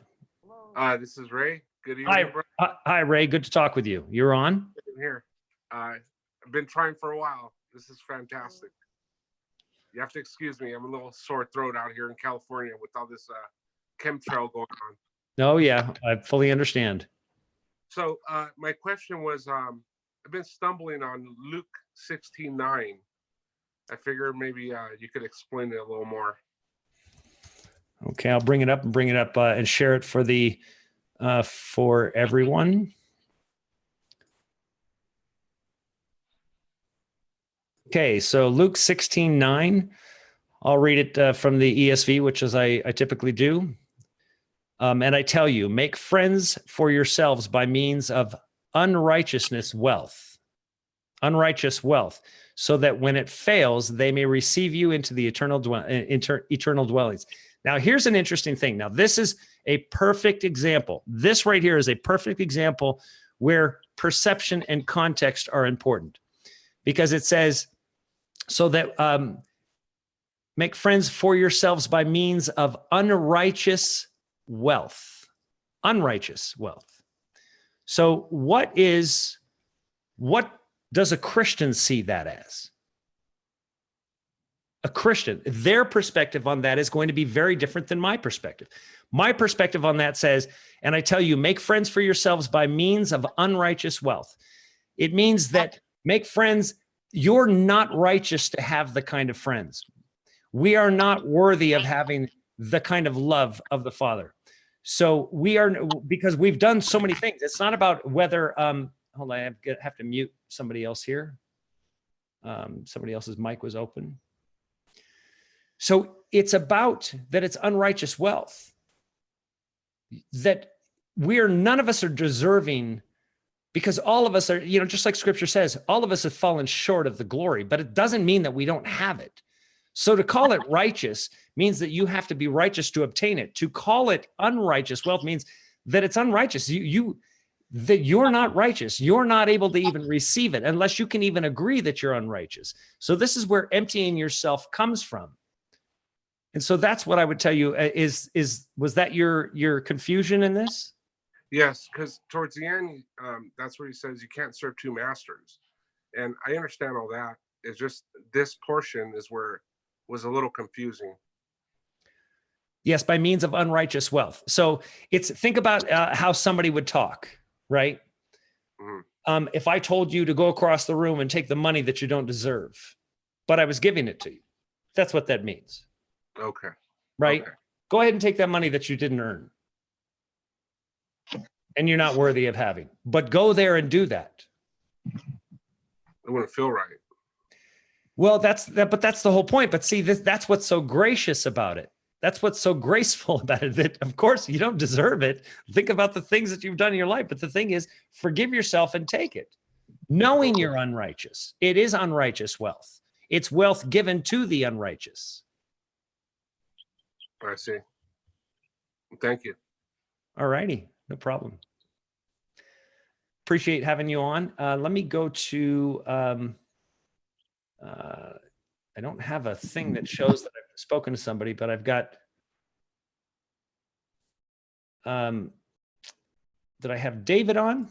David?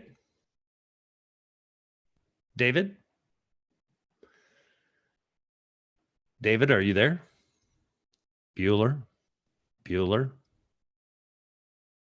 All right, I'll put you back on mute. I'll go to, let me see. Eddie Lloyd. Now it takes sometimes a little bit, folks. Eddie, Hey, Eric. hey, how are you? How are you getting on? Say again? How are you getting on? I'm getting on great. How are you? Good. I'm delighted to be here in your country. I'm very humbled. Oh, awesome. Yeah, where's your parrot? But Parrot's not here. Oh. Some other people had to take him and keep care of him for me because he was very difficult in the place that I was at. If I couldn't sleep, he just kept me up. It was quite hard. And there were some animals there that I was actually concerned that would get to him. So I have some folks that tend to him, really, really good people, and I can visit him and enjoy his company. That's good. That's good. I'd just like to say hello to everyone anyway. It's an honor to be on your show. And the main reason I wanted to talk to Derek is because my background, like I was spiritually awakened by when my twin sister had cancer. It really affected all my family really bad. And I suppose when I gave my life to God, but I didn't give my life to a church because of all the corruption in all the Catholic Church. I was raised a Catholic, Roman Catholic, as they say. I think that word is also, how would I say it? It was robbed, like, because Catholicism, correct me if I'm right, Derek, it means universal. And well, anyway, in Ireland, I just fell away from the church because I just didn't like the route it was going. And my mother was very Christian, and even my mom now is starting to see that it's not what she really likes and loves about God. So I'm showing my mother, who's actually tried to show me all my life from 40 years of age, and we have a great relationship. It was brilliant, and my sister's doing well now. But the thing is, I had a spiritual awakening, and when my sister had cancer, it was a 2-year ordeal. Like, she had stage 4. She never told me until recently. And I just put a tear in my eye, like, because it was at her daughter's communion. And, the thing was, I was just blessed to see my sister look the way she was when we were younger.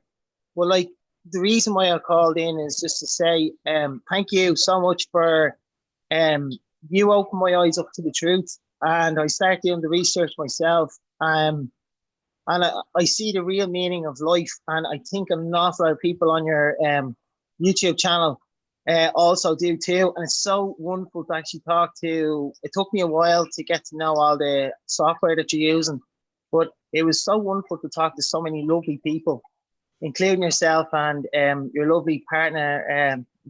I can't say her name. Like, can you say Malia? Malia, yeah. She the way she's so passionate about the scriptures is amazing.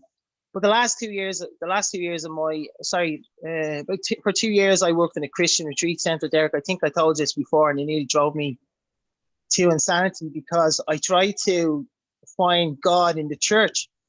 And I actually woke up there because I went to a Jesus Culture event in Manchester in the UK. And I was like, they were going on about seeding churches. And I was like, what's this all about? Like, and then I realized the apple dropped from the tree. They were just going on about money. And I'm not into money, Derek. I don't own my own house. I live in my mother-in-law. She did quite exceptionally well in her own affairs. And we're very grateful for her, for what she's done for myself, my wife, my 2 children. But the thing is, I really discovered, like, even when I worked there, I went through an ordeal with another member of staff, and I tried to be so Christian and so good, and I just realized this wasn't for me. And I actually suffered with mental health for a while because of this issue.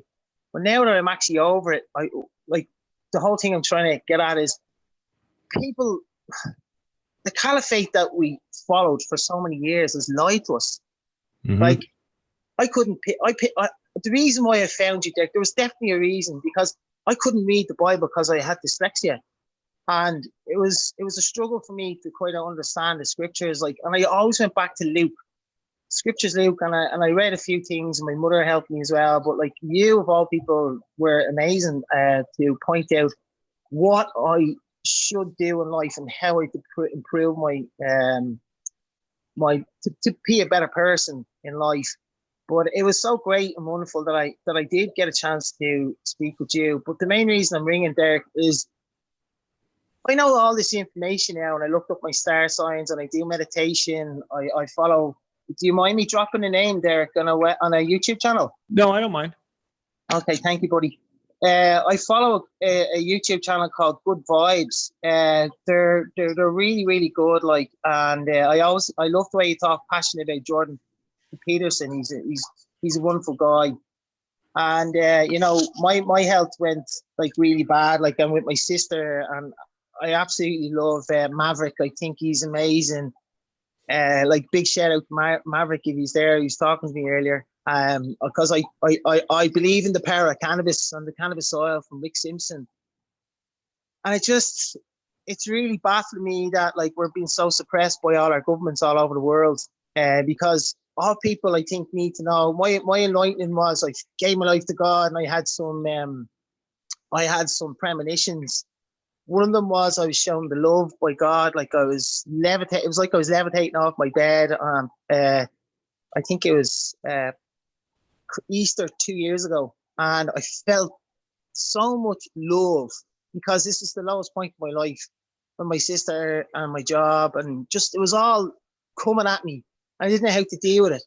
But when I felt this, Derek, my whole life changed. And then I went out and I bought myself a King James Bible, and I couldn't read it. That's when I found you.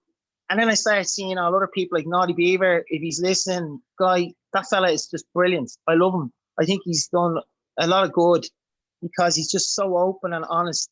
And like, I don't abuse drink. I don't drink anymore, Derek. I think when you give yourself to God in a real Christian spiritual way, like, you open your eyes to everything. Like, I don't judge people because they're from a different background. Like, I'm down here in Palm Beach, and I'm like looking at the wealth down here, Derek, and I'm like, this isn't me. Like, when you talk about filling your cup, Derek, I've filled my cup with love for my family. And I think, like, and you say about forgiving people, I think the best thing to do is, like, I wasn't talking to my brother for 2 years. I gave him another chance. We had a heart to heart, and we're like best buddies again, which is great. So I'd just like to say thank you for everything you've done. And I would also like to just let other people know that, like, you know, what my idea in Jesus is, correct me if I'm right there, if you have another view. My idea is, I think Jesus just wants us to love everybody. Like, I don't like this fear porn and warmongering. It's just horrible. Like, in Ireland, we've been through our civil wars with the British Empire years ago, and I'm a chef, as you know, Derek, and I'm studying culinary arts in college. And like, God damn it, man, you nailed it on the head about the monarchy, the Rothschilds. It's just all linked together, the caliphate. And they try to control us instead of they've suppressed all the information that we should know, which is love thy neighbor, love your friend. Forgiveness is the biggest thing we need to do in life.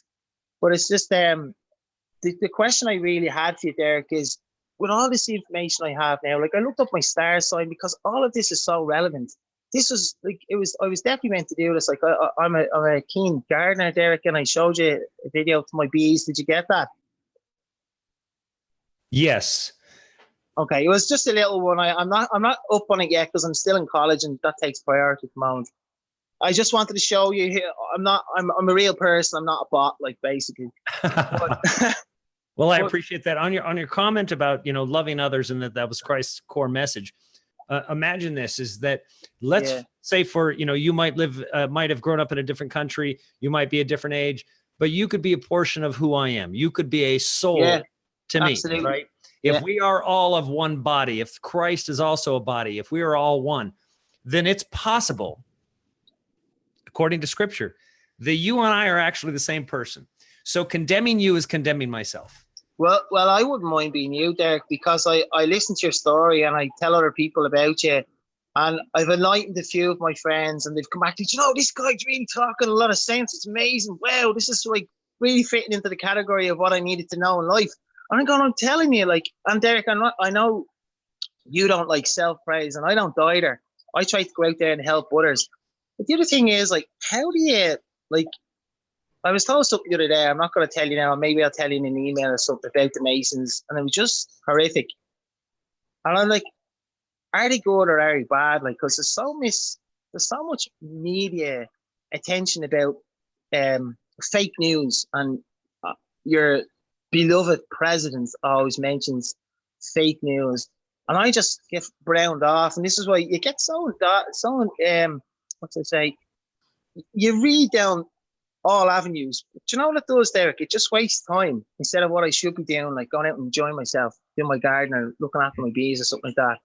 So I kind of like stopped doing that because I says this ain't good. So I just judge people or judge an idea, and I see if it's right, it's right. It's not, it's not. But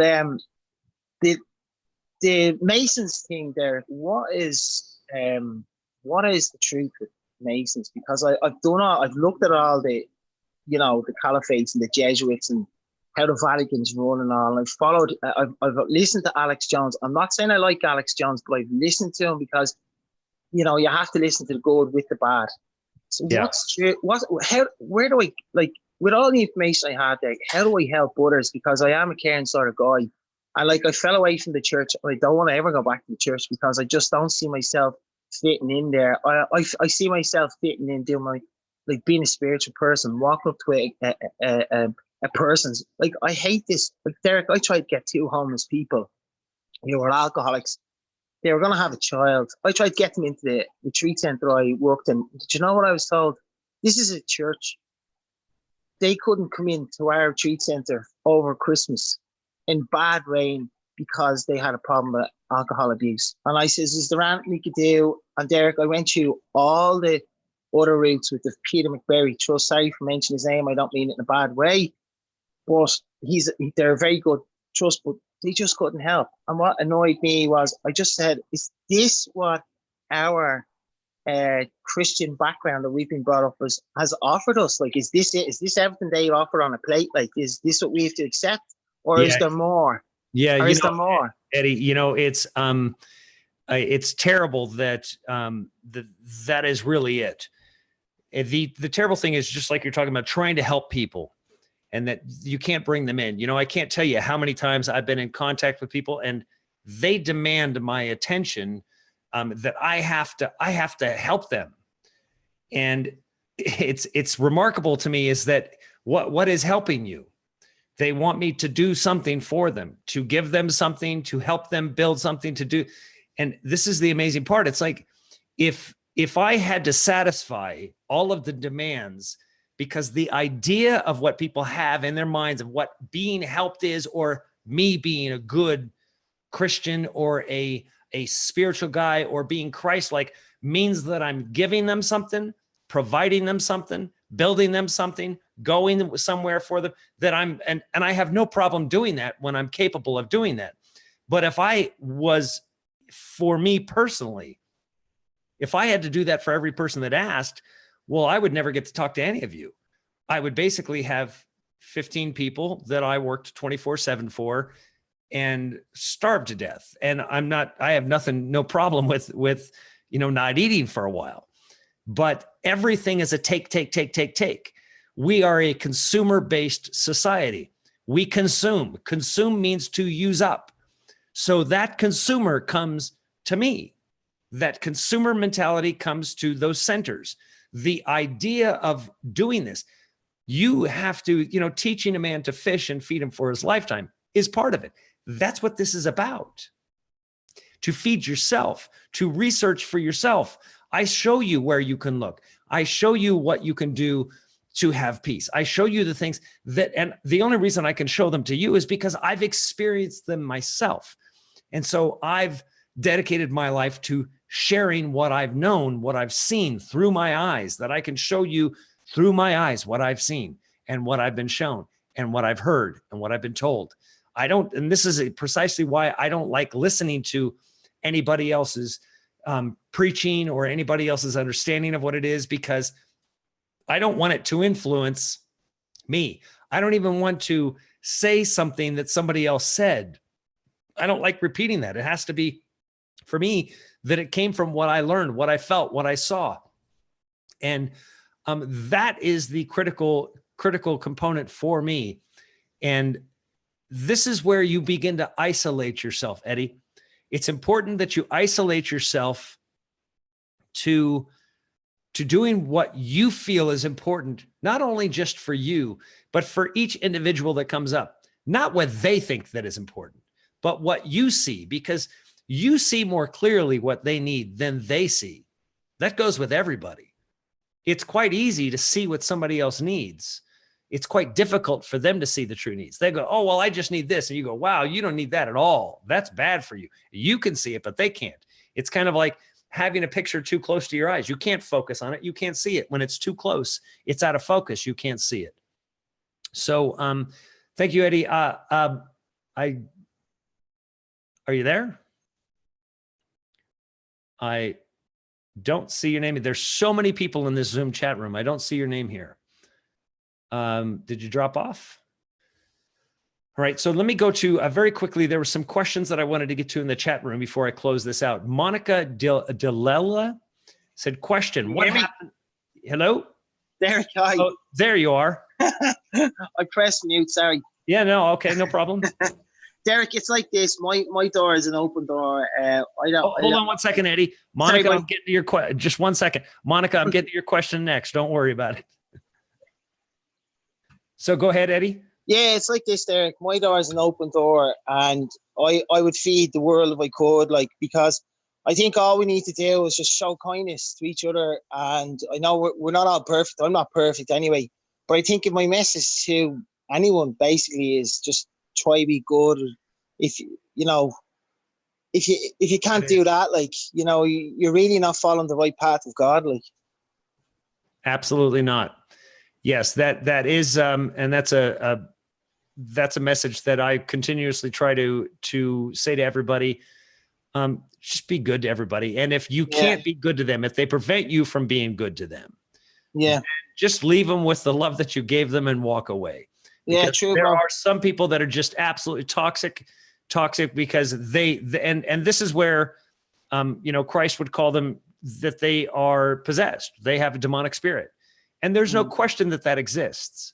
Yeah, absolutely. So I appreciate you coming on, Eddie. I'm going to get to Monica's question here. Yeah, God bless Derek and everyone else. Lovely being here in your beautiful country.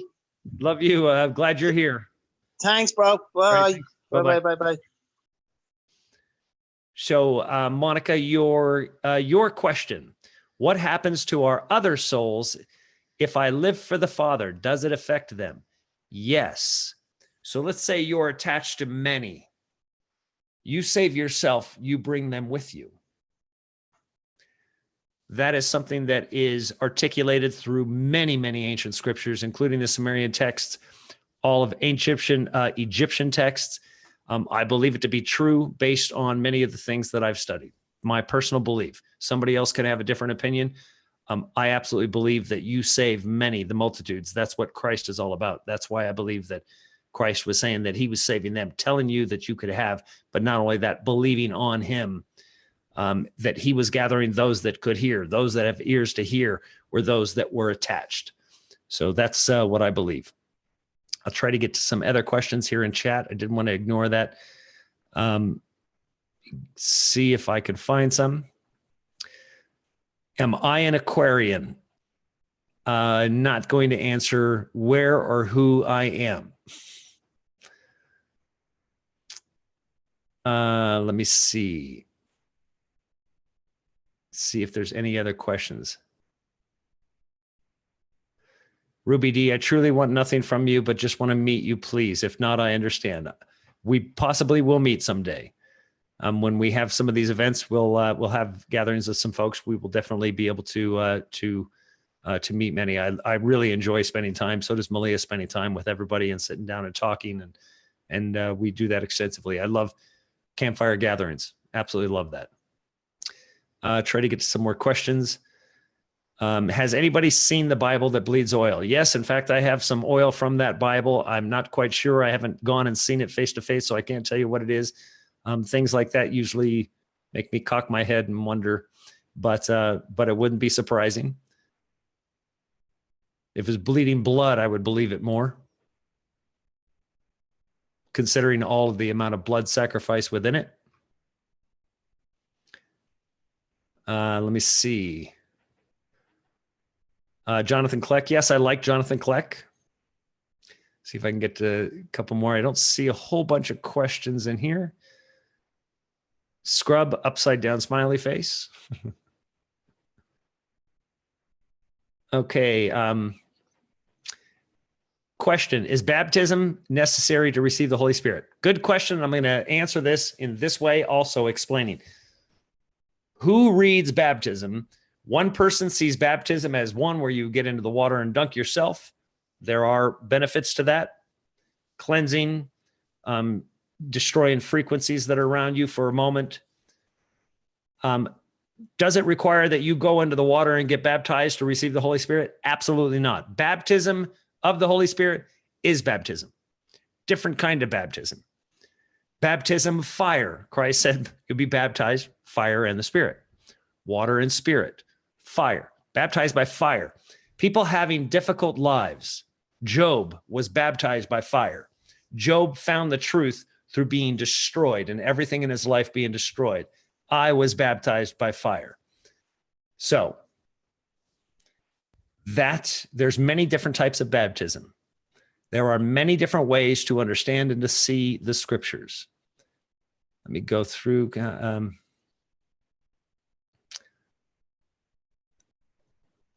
Try to find some other questions here. Looking for the questions. Boy, a lot of chats. So let me go to, I can't see it. Oh, wait, I just see somebody that says question, but no question.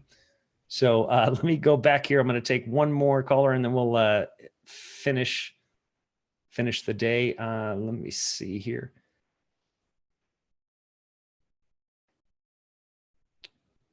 Somebody has come on here as Global Witness. So I'm not going to choose them because their name is Global Witness on here. I don't know who they are. So that's usually a troll, but I could be wrong. But I'm going to go to Tina Howard. Tina Howard, you're trying to unmute you. Tina, are you there? Yeah, yes. Can you hear me? I can hear you fine. Oh, wow. I didn't think I'd get on tonight. And I thought, well, maybe it's not meant to be tonight, but I'm here. I was raised in a Pentecostal and holiness church Mm-hmm. my whole life. And a few years ago, my brother was diagnosed with cancer and had surgery on Christmas Eve and died the 29th. And he was the one closest to me in age. I'm the baby. And we had already lost one brother that was shot at Christmas. And the day of my brother's burial, they couldn't bury him on New Year's Eve or New Year's Day because it was a holiday. They didn't do that. And the day of my brother's burial, I got a phone call and was told that I had to be back home at 6 o'clock the next morning. I had cancer. And I felt so guilty for getting sick on my parents. And they buried their two youngest boys, and now their youngest child is dealing with cancer. But I've got uncles and everyone that's in the church. My brother was a holiness preacher for 20 years. That's the snake handling. I'm in the mountains of Kentucky. Mm-hmm. And I get invited to church. I get asked questions, and or somebody will come to the house, and I'll be fixing them a cup of coffee, and they'll be talking about feeling bad or feeling good, and all of a sudden start shouting out like they're speaking in tongues, and I pert near drop everything I've got in my hands. It scares me so bad. But I don't want to offend nobody. I love everybody, but they keep pushing, want me to go to church. Why aren't you in church? Why don't you do this? Why don't you do that? And I don't even know what to say what I am. Mm-hmm. I listen to now, like for the last 4 days, day and night, I listen to your videos. I go to sleep listening to the videos. I'm cleaning house, I'm listening to the videos. and I listen to them over and over until it makes more sense each time I listen to it.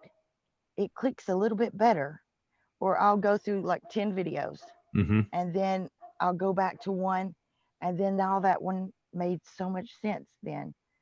But I don't know what to say to people when they're asking me, why are you not in church? And well, I don't know. I don't feel like I'm a Christian anymore. I love Christ and I believe in Christ, but I don't know what to Well, say. that's something that can't be argued with, right? So here's the whole thing: is that everybody is looking to keep you in a programmed state. That's what religion is, and everything. Obviously, I mean, from a Christianity standpoint, if you think about it, you know, there's 44,000 plus denominations. Which one of them are right? I'm sure that if you ask those people at the snake handling church up there in the hills, they're going to tell you we're right. We're all the ones going to heaven, and everybody else is going to hell. Exactly. You know, it's incredible. So which Bible is it that they're reading? No, it's a different understanding. So when you have that conversation, you could say, look, here's what I know. I know Christ lives in me. That's all I know. Christ lives in me. I'm picking up my cross, as he said, and I'm doing that. I don't find Christ in the church. That's why I don't go. And you can have that conversation with them. And then you can begin having, once you've, you know, watched these. Now, this is the whole thing, but don't expect them to be inviting or good. The church itself there's 44,000 plus denominations because everybody has created a divisive standard by which they operate within their religion. They want to fight. They want to argue. That's why people will come on and go, no, only Jesus Christ is the way. They don't even hear what I'm saying. But because I'm not saying it in the way that their pastor says it, I'm deceitful. So don't expect anybody to welcome you. This is why Christ was very poignant and very prophetic in saying, they won't like you. They will persecute you.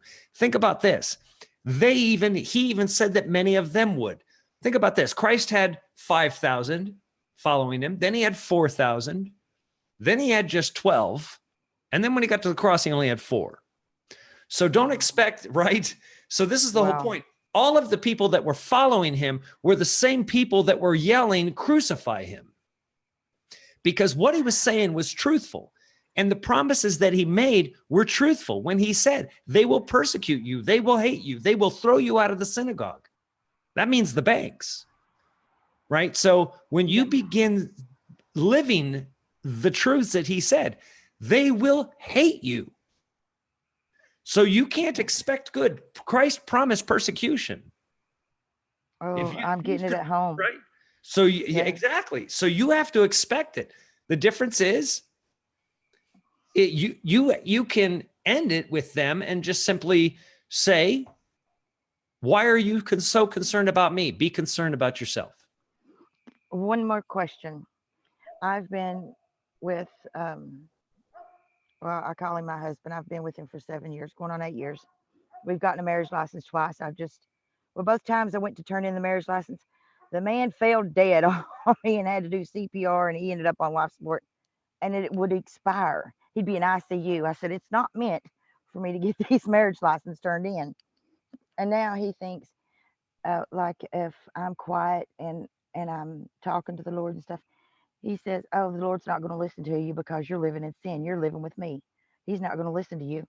And it's never going to work out. And oh, I'm worried about you need to think twice about who you're listening to. Somebody's guiding you down the wrong path, and they're going to guide you straight to hell, and on and on and on. And I just want to just startle him and just scream a laughing and turn around, walk off. But I went from living in a big house to a tiny house. And so there's nowhere to get away unless I'm outside. And literally, I promise you, I'm up in the woods. We've got bears here. We have a real big problem with bears and coyotes, and I'm up in the woods. So I could ask you a question and talk to you and be honest with you without it being a knockdown, drag out fight. And it's not that I'm ashamed. I'm tickled to death and so honored to get to talk to you. And I'm not worthy to. Oh, come on. I'm so thankful that I got to hear the truth. Oh, well, I could have died before I heard any of this. And I've gotten to hear well, it. I'm so happy you did hear it. But let me just say this. when you're speaking to these folks, just know this. You don't need to worry. What they think of you doesn't condemn you. It doesn't save you either. Okay. What you think of you, what you know of your salvation, that is what saves you. You're the book of life. So the point being is they all think that they get to determine. They don't follow the words of Christ in and of itself. Judge ye not him, lest you be judged, right? So don't judge. And what is your concern with me? Are you my keeper? And by the way, somebody's going to lead you straight to hell.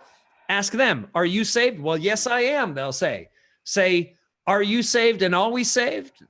Well, yes, I am. Well, then what are you concerned about me going to hell if I was saved before in your eyes? He's How can I determined be that unsaved? If once saved, always saved. Always How can I be saved, yeah. unsaved?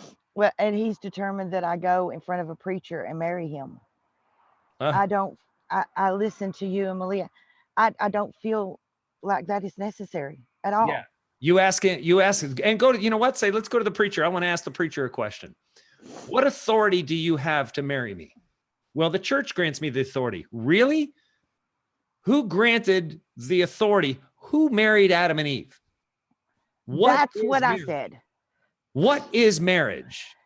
What authority? No, marriage is authority of the state, which becomes a tax situation, fee system, which becomes a monetary system. So they can define, they have to create a legal definition as to what is joint and what is separated. That's where you're married and now you're divorced.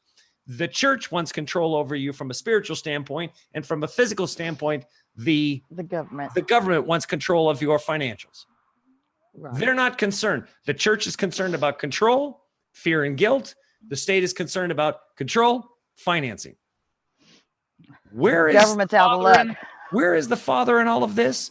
When people ask me, am I married to Malia? I'm more married to Malia than I've ever been married to anyone. By the way, you all make a beautiful couple. Oh, you all complement each other so wonderfully. And I so enjoy listening to you two. And she'll finish your sentences and you finish hers. And it's just a joy to listen to you two. It's like a special bonus when you all are together. Oh, well, and it's a joy to be around her. I'm so anxious for her to interview you. I mean, for her to give you the 3rd degree and you just blow it back, like you're going to love it. Trust me. So anxious for that. All right. Well, we're that's coming very, very soon. Well, I appreciate Tina. Everything is going to be fine. I promise. Well, Lord willing, I'm going to make it out to the desert someday. I've never seen the desert, and I don't think I haven't been west of Alabama. It's beautiful. It's beautiful out here. Daddy said it was, and I want to see it. And what better reason to go out to the desert than that?